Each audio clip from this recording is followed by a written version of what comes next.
Greetings, Seward Middle School. I just wanted to take a minute to tell you guys how incredibly proud I am of all of you.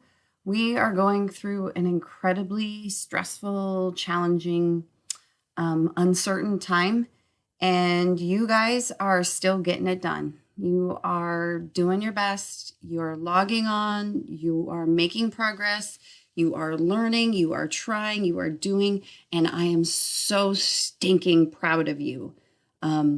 So, way to go. I also want to send out a personal message that it is totally okay if things are getting tough for you right now.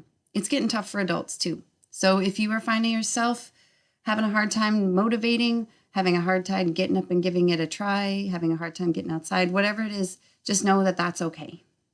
And I want you to take a sec to do something that makes you happy. Make sure you're getting outside, riding your bike, messaging a friend, dancing because you feel like it, making some food that you like, anything, drawing, playing video games for a few minutes. Like, do something that makes you happy and take care of yourself. And just know that we are thinking of you constantly. And if you need anything, I need you to reach out to any of your teachers or the people or the adults in the world that you trust or care about. We are here for you. Stay safe, stay well, and take care of yourself.